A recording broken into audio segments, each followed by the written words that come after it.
Continuamos. Otra definición acerca de este concepto es la recogida por Brookings, quien señala que el capital intelectual es la combinación de activos inmateriales que permiten hacer funcionar a la empresa, siendo esta a su vez el resultado de la combinación de los activos materiales más el capital intelectual.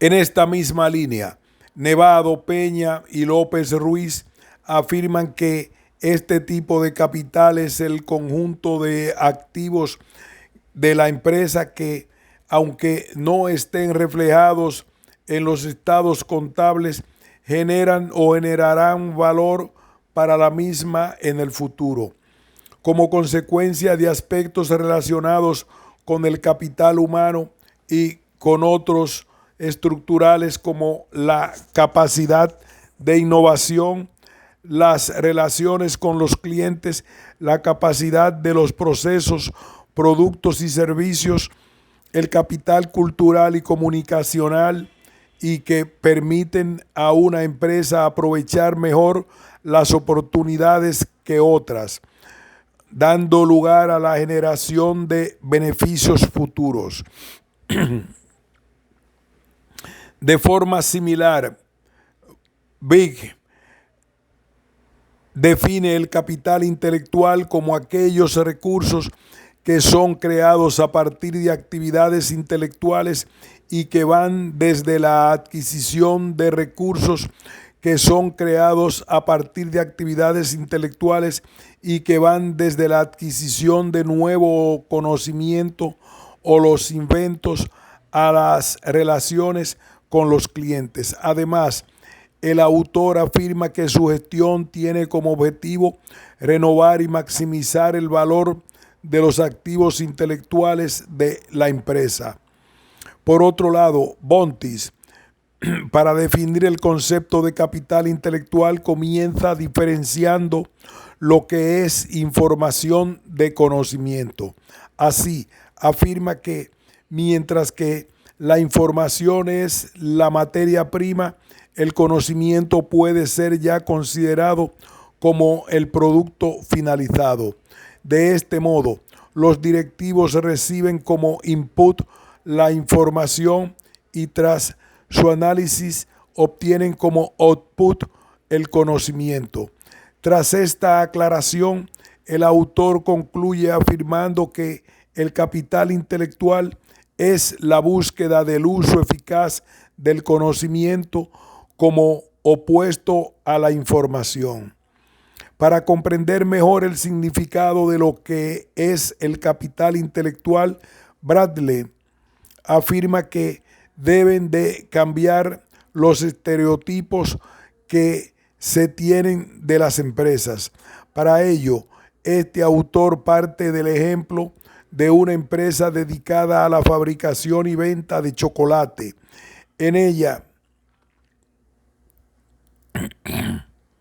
mediante la transformación de una determinada materia prima en la que intervienen máquinas y personas, se obtiene el producto final que, como es lógico pensar, tiene un valor superior a la suma de sus componentes. Además, el producto debe ser envasado, almacenado y transportado hasta los puntos de venta y, por supuesto, en cada una de estas fases nuevamente se añade valor, aún a sabiendas de que durante el transcurso de todas estas etapas el producto puede haber perdido parte de sus cualidades alimenticias. De este modo, el estereotipo que se tiene de todo este proceso es que es rígido, es decir, que siempre deben seguirse las mismas pautas y consecuencias y que, por tanto, dirigir estos procesos consiste únicamente en garantizar que dichas pautas y consecuencias se desarrollan correctamente.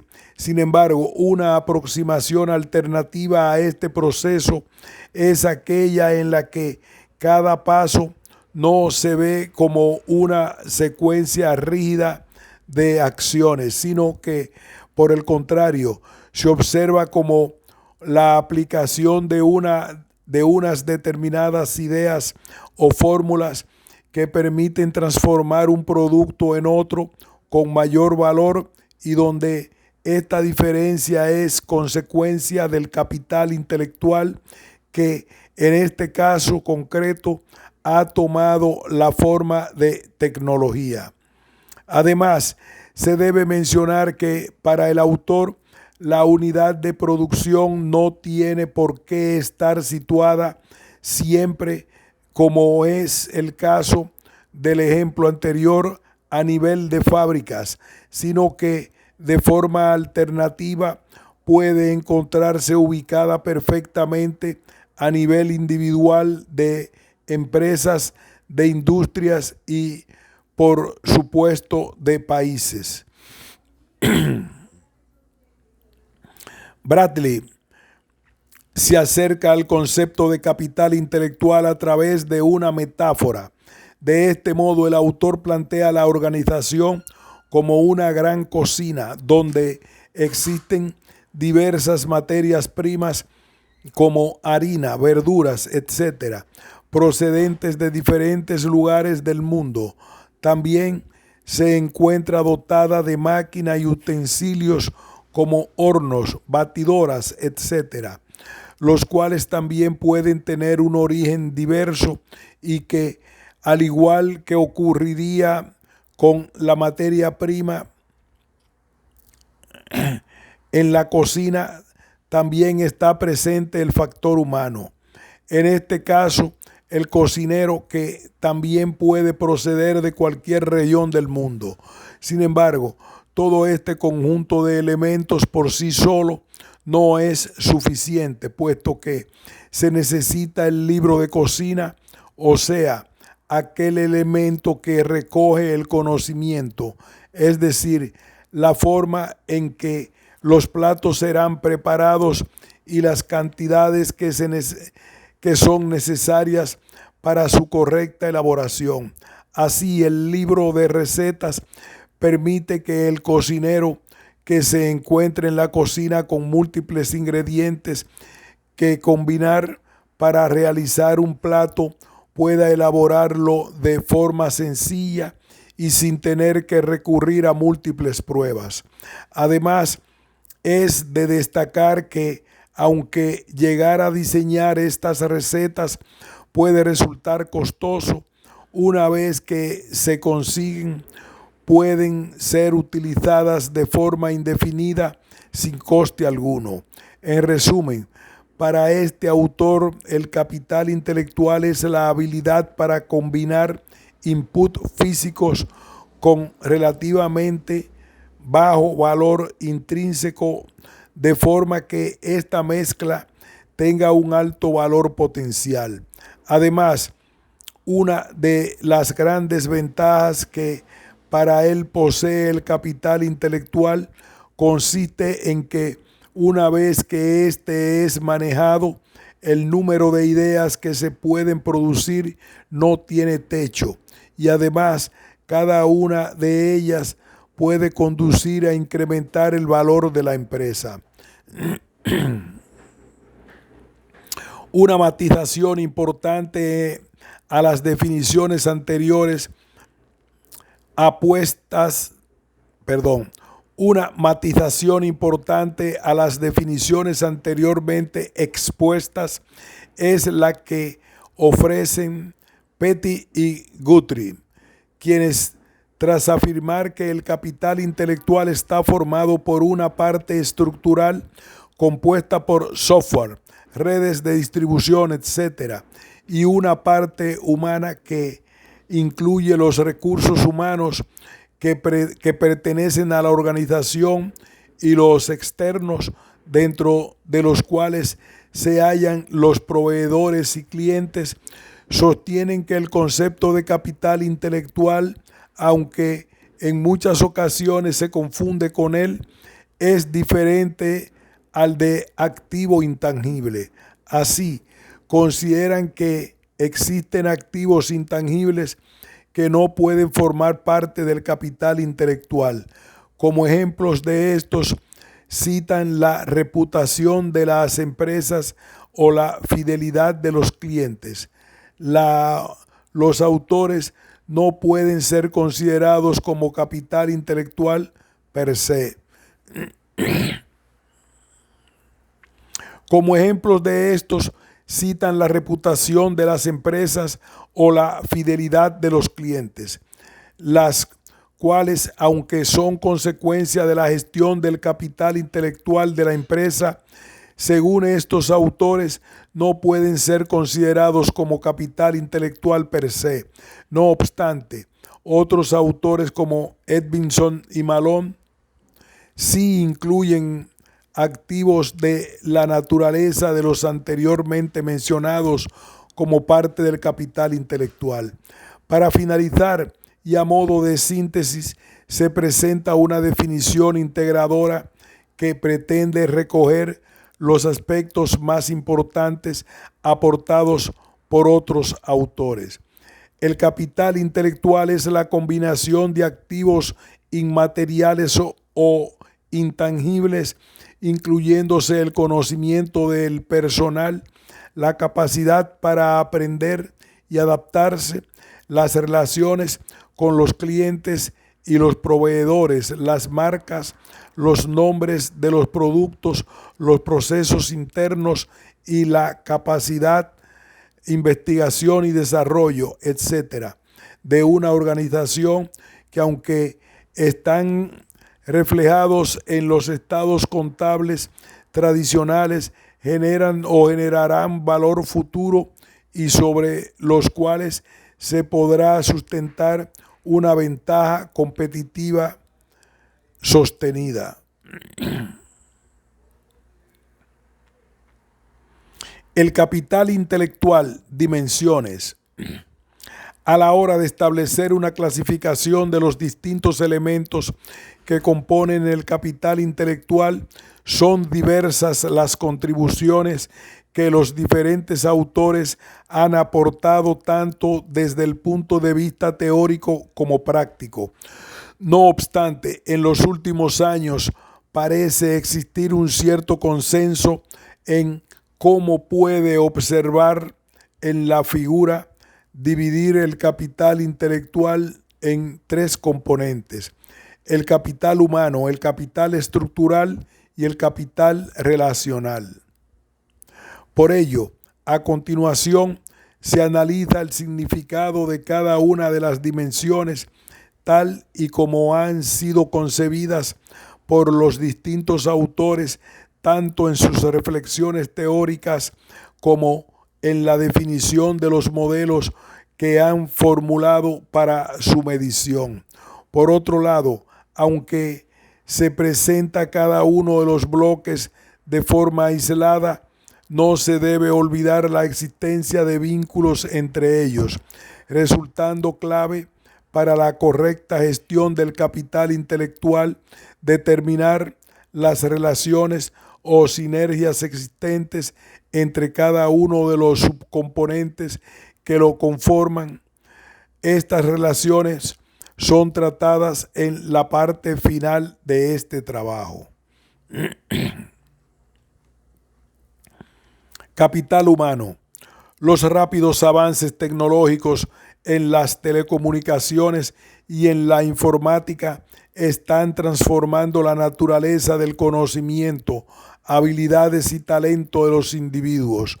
Así, las empresas que operan en el actual mundo globalizado requieren de un tipo diferente de trabajador con competencias, actitudes y agilidad intelectual que le permitan un pensamiento crítico y sistemático dentro de un entorno tecnológico. Todo ello hace que una de las dimensiones que de manera más reiterada es considerada en los modelos de capital intelectual sea relativa al capital humano. Además, y como consecuencia de su penetración en el resto de enfoques, este capital es un factor fundamental para la empresa.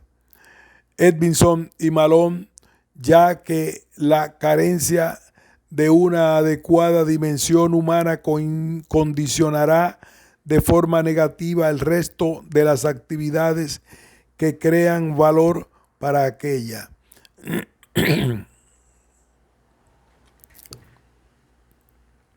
De este modo, el capital humano ha sido definido como generador de valor y fuente potencial de innovación para la empresa. Es decir, es de donde parten las ideas de la organización, resultando, por tanto, fuente de innovación y de renovación estratégica. En otras palabras, es el capital pensante del individuo, o lo que es lo mismo, aquel capital que reside en los miembros de la organización y que permite generar valor para la empresa. Por otra parte, se pueden distinguir tres componentes dentro de la dimensión dedicada al capital humano. A. Las competencias en forma de conocimientos, capacidades, talento y know-how. B. La actitud, que se traduce en conducta, motivación, actuación y ética de las personas. Y C. La agilidad intelectual, la cual genera valor para la organización en la medida en que se aplican conocimientos nuevos o descubrimientos que permiten transformar las ideas en productos y servicios.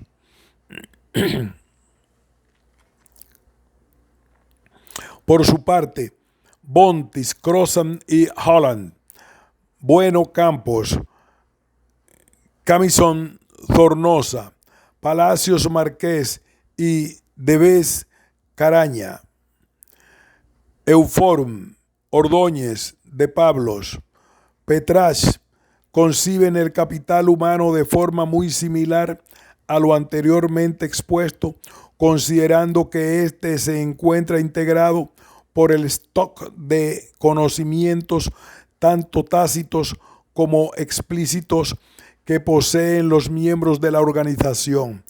Por tanto, parte de este capital humano es el valor acumulado de las inversiones que las empresas han realizado en la formación de los empleados. En esta misma línea, Svevi,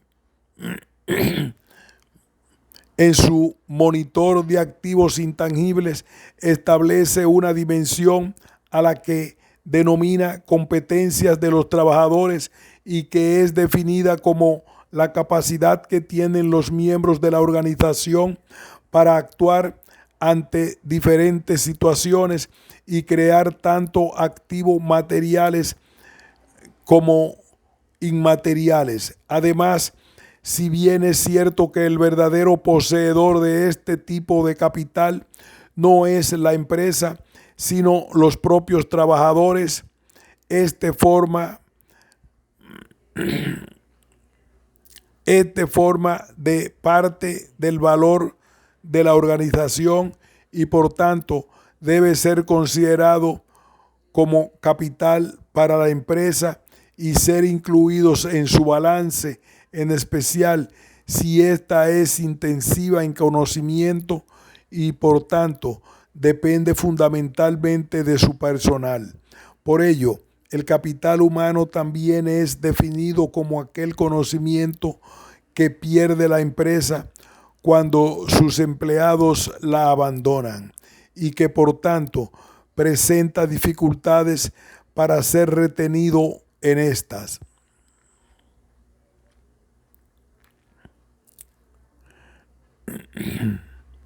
Por este motivo, las organizaciones deben intentar retener a los empleados más valiosos, es decir, deben compensar de forma adecuada a aquellos trabajadores que sean los portadores del capital intelectual. Sin embargo, Malhotra considera que esta circunstancia no es totalmente cierta, ya que, de serlo, implicaría reconocer que los trabajadores, cuando están en su horario laboral, no piensan nunca en otra cosa que no sea la empresa, y que cuando se van a sus casas no se llevan ningún problema del trabajo. Además, este autor aporta como otro argumento para su afirmación el hecho de que existe la posibilidad del teletrabajo, el cual, como su propio nombre indica, permite que el personal de la empresa pueda trabajar fuera de esta. Por su parte, Brooking presenta esta dimensión con el nombre de activos centrados en el individuo, e incluye en ella, entre otros activos, como la pericia colectiva, la capacidad creativa, la habilidad para resolver problemas y el liderazgo. En la misma línea, Edvinson y Malone, Nevado, Peña y López Ruiz y Sullivan consideran que esta perspectiva se encuentra compuesta por todas las capacidades individuales, los conocimientos, las destrezas y la experiencia de los empleados y directivos. De forma similar, Pérez Bustamante y Fernández Sánchez, Montes Peón y Vázquez Ordaz definen el capital humano como los conocimientos y habilidades individuales de los miembros de la organización que permiten incrementar su productividad y su contribución a la generación de valor de la empresa. Frente a la preponderancia que esta dimensión posee en los modelos anteriormente mencionados, en el propuesto por Kaplan y Norton, el cuadro de mando integral esta no aparece de forma explícita como en los anteriores. De hecho, estos autores otorgan una prioridad menor al capital humano, pensando que con los indicadores que establecen para los otros bloques del capital intelectual que contempla su modelo, ya recogen de forma indirecta la información necesaria sobre el capital humano. Así, se analiza detenidamente el mencionado modelo, se aprecia cómo se puede obtener información del capital humano dentro de la que estos autores denominan perspectiva de aprendizaje y crecimiento. De hecho, aunque Kaplan y Norton en esta perspectiva pretenden desarrollar objetivos e indicadores con el fin último de lograr el crecimiento y aprendizaje de la organización, incluyen para ello variables sobre las capacidades de los empleados, es decir, sobre el capital humano. No obstante, como ya se ha mencionado, el capital humano se encuentra subestimado. En el cuadro de mando integral, en esta línea, autores como Olve, Roy y Werer o Maciel señalan que en dicho modelo no es suficiente el tratamiento que se le otorga al capital humano, y por ello añaden a las perspectivas originalmente propuestas por Kaplan y Norton una dimensión adicional donde se recoge específicamente el capital humano. Así, en desarrollos posteriores del modelo, Baker y colaboradores y Walker y McDonald han llegado incluso a diseñar cuadros de mando estratégicos de recursos humanos. Para finalizar, es preciso tener en cuenta el matiz que sobre el capital humano realiza Stevie Este sostiene que no se deben incluir dentro de este bloque a todos los trabajadores de la empresa, sino a aquellos que sean considerados expertos, es decir, los que son especialistas y representan a la élite del personal. Consecuentemente, el resto de la plantilla, es decir, aquellos que se dedican a mantener y desarrollar tanto la estructura interna como externa, deben situarse en otra categoría diferente de capital intelectual. Capital estructural. Otra de las dimensiones que de forma más habitual es recogida en los modelos de capital intelectual es la que ha sido dada a conocer en muchos de ellos como capital estructural. Dicho tipo de capital ha sido descrito como aquel conocimiento que la empresa ha podido internalizar y que permanece en la organización, ya sea en su estructura, en sus procesos o en su cultura, aun cuando los empleados abandonan esta. Y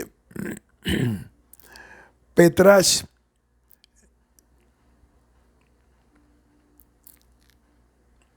2001, y que por este motivo es propiedad de la empresa.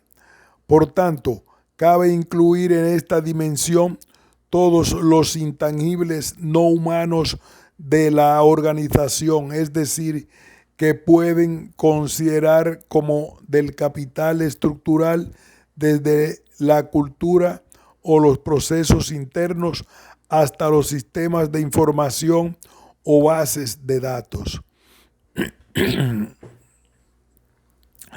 Para Edvinson y Malone y Ross y colaboradores, el capital estructural se puede descomponer en otras tres dimensiones que ayudan a conformar la parte no pensante del capital intelectual y que se queda en la organización cuando el trabajador no permanece ya en la misma. Estas dimensiones son el capital organización, el capital renovación y desarrollo. Estas dimensiones son el capital organización, el capital renovación y desarrollo y el capital relacional. No obstante, se debe aclarar que en ciertos modelos algunas de estas divisiones conforman una dimensión propia y no son incluidas en el capital estructural. Así, esto ocurre con las dimensiones capital, renovación y desarrollo en el modelo NOVA y con el capital relacional en modelos como el Broken, el monitor de activos intangibles o el NOVA, entre otros.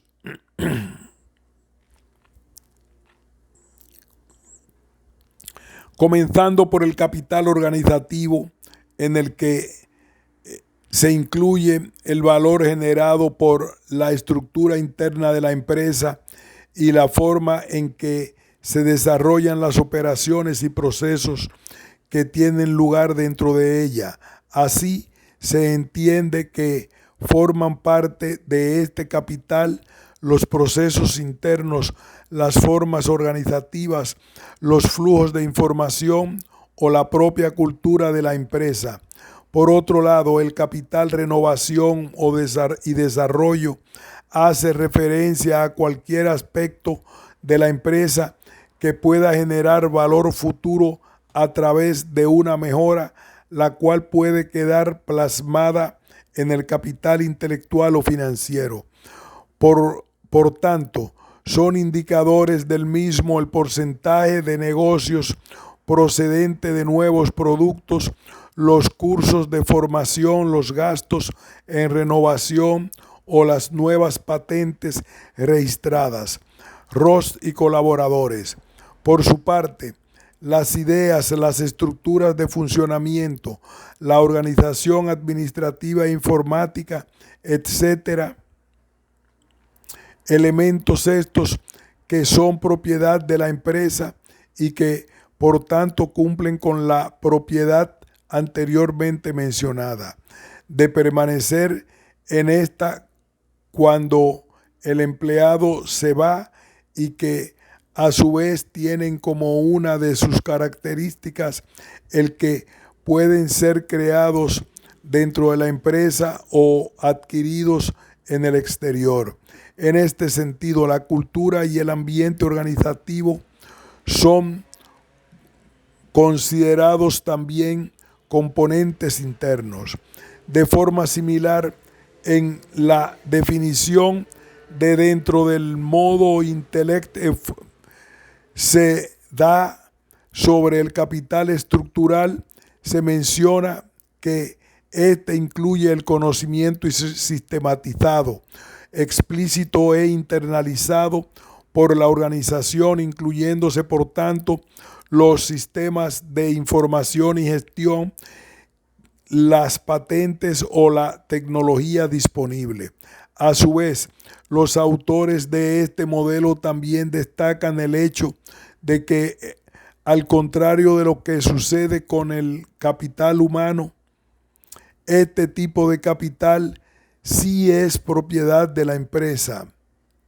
Por su lado, Kaplan y Norton recogen esta perspectiva en dos de sus dimensiones, en la que de proceso interno, que como se mencionó anteriormente, dicha perspectiva contempla también aspectos relacionados con el capital humano.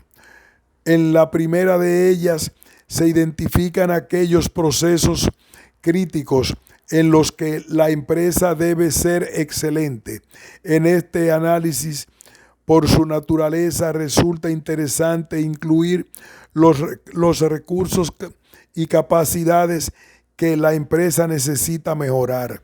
Así, algunos indicadores relacionados con esta perspectiva pueden ser el tiempo de fabricación, el número de productos defectuosos, los kilogramos de desperdicio generados o el número de quejas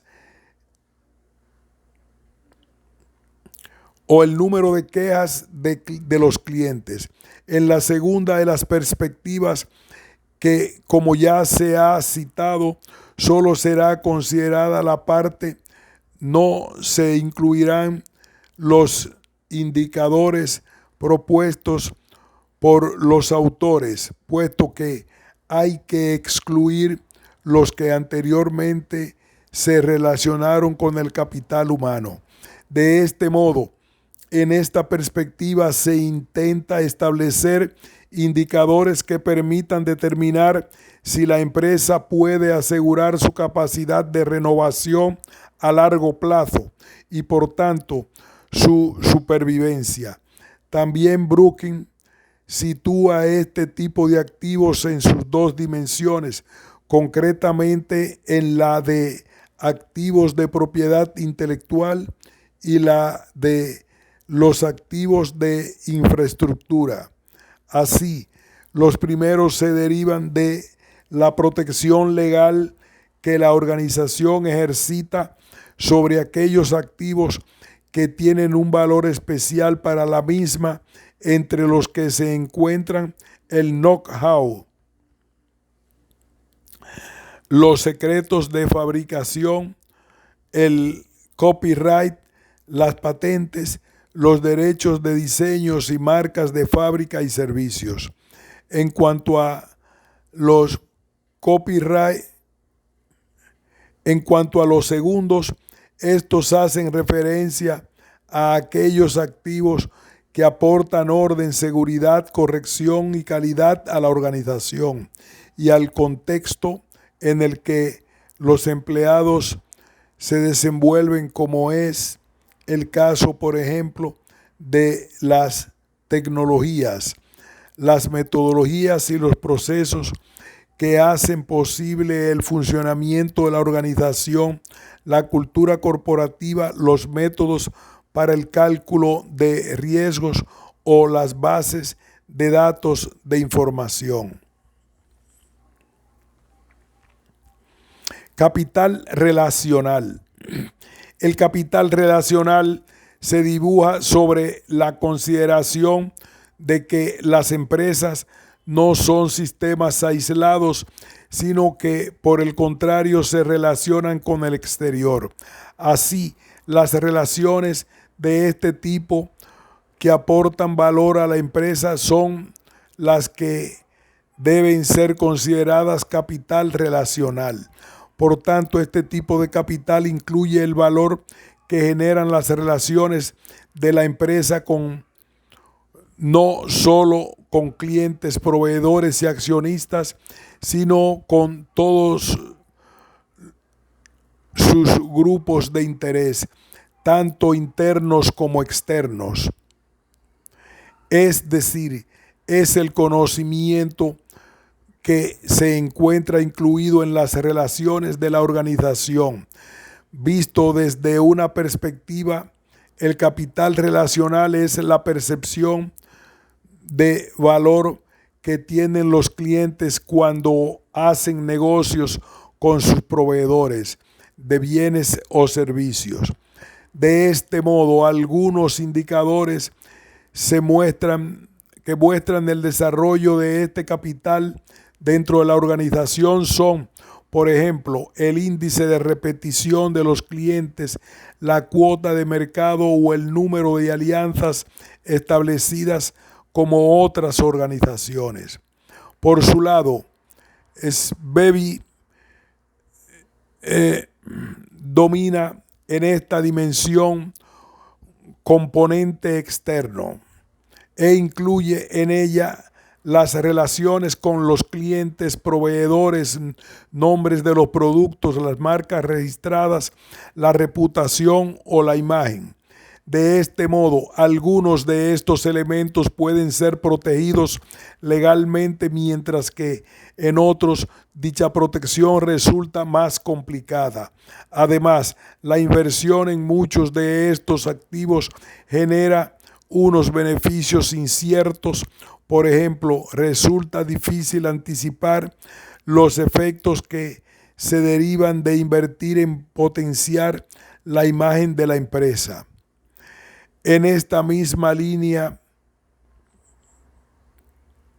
Kaplan y Norton denominan en su modelo a este capital perspectiva del cliente, y en ella se analizan cómo se crea valor para el cliente, cómo se satisface su demanda y por qué éste paga por ello.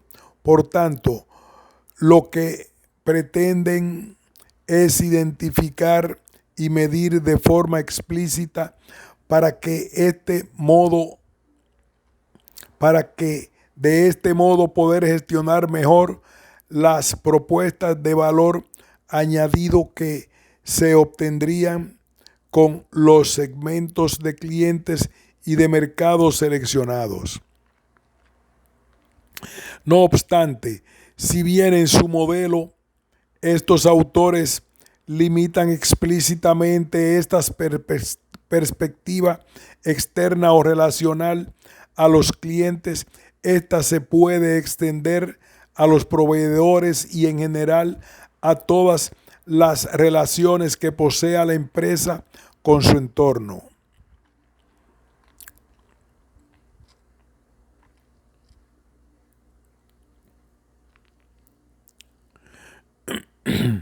De forma similar, Edwinson y Malone consideran que esta dimensión está integrada principalmente por el valor generado por las relaciones de la empresa con los clientes. Por su parte, Brookings denomina a esta dimensión activos de mercado y la define como aquellos recursos que otorgan a la empresa ventaja competitiva en virtud del potencial que se deriva de los bienes inmateriales que guardan relación con el mercado.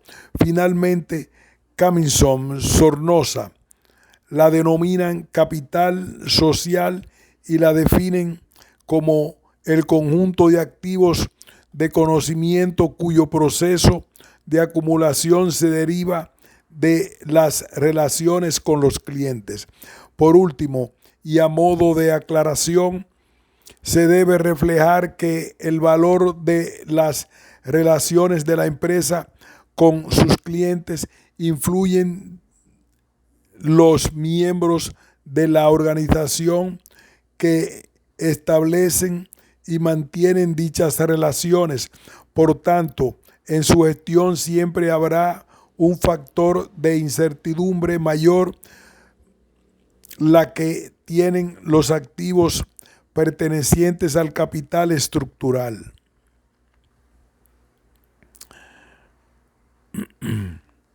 Aquí haremos una nueva pausa. Continuaremos con el título Relaciones entre las distintas dimensiones. Pausamos.